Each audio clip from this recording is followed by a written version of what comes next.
You know, I am utterly disgusted by this group called the Squad. Now, they claim they love America, but they are utilizing tactics that a lot of terrorists use in the Middle East to topple countries and leaders, okay? And this is some of the stuff they do. First, there's 3 stages. A crisis of confidence. They do this by placing doubt over the authority of a political office or its policies. And they have steadily done this since their swearing in by calling President Trump names, calling him a racist, a Nazi, and etc., or just plain breathing. And the second stage is conflict of legitimacy. In this, they challenge the group. And that's pretty much what they're doing along with the deep state. You know, they readily question the legitimacy of our whole electorate system, our whole way of life, okay? They've done this by the Russia witch hunt, insults, threats against President Trump's wife, children, grandchildren, and close associates. They're also wanting to change our voting laws, allow illegals to vote, lower the voting age, abolish the electorate. Basically, they want to dismantle our political system and our Constitution. And the next stage, the third stage, is the crisis of legitimacy.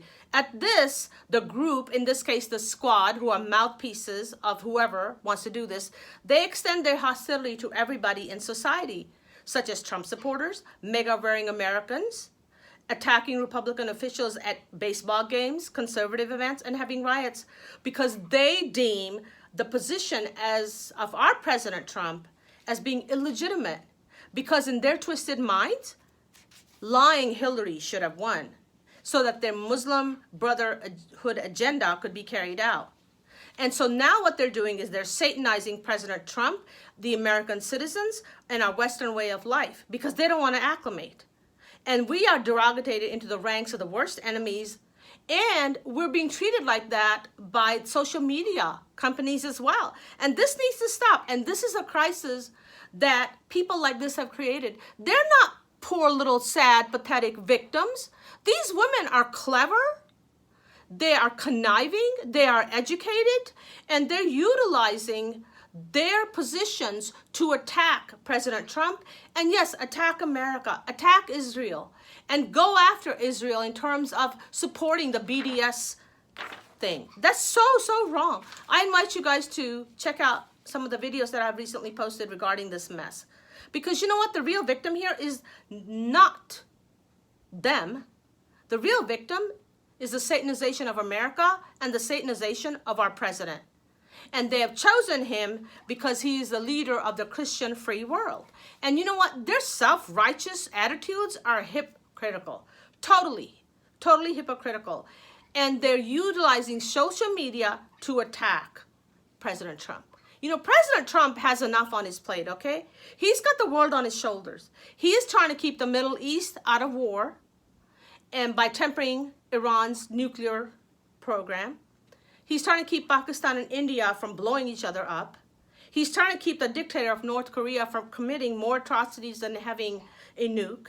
And so far, he's doing a great job with the country, public relations, our troops. But it's not about that, is it? You know what it is? President Trump is not the distraction here. The Squad is the distraction because they want to be the center of attention. It's about them. It's about the poor, pitiful 4 brown girls. No, you know what I think? I think they're wolves in sheep's clothing.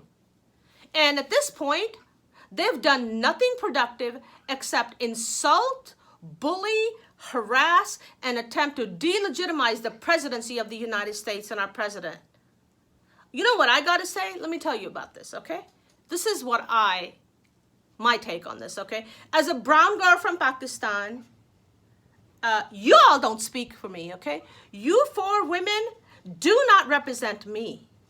There's 300 million Americans here. You don't speak for us.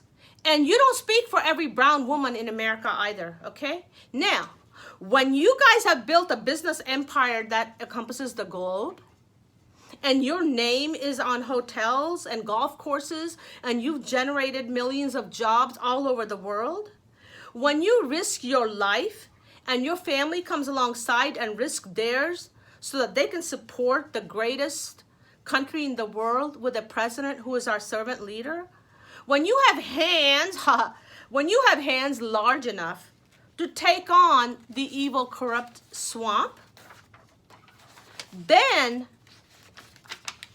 you can criticize President Trump. You know, when he decided to run for office, he figured, hey, you know what? You know, we all know President Trump does everything in grand style. I'll start with the presidency. So he decided to run with the presidency. Now, he's our duly elected president of the United States. Respect him, okay? You are mere representatives of your districts. You are not the president of the United States. You were not elected to bully, harass, and delegitimize President Trump's presidency. That is not your job. That is not your job description. He's the president, okay? Deal with it. Right now, you all four have been acting like a bunch of freshmen, a bunch of irresponsible social media stars, and a bunch of giddy teenagers. You know what? You all need to grow the hell up and stop harassing our president.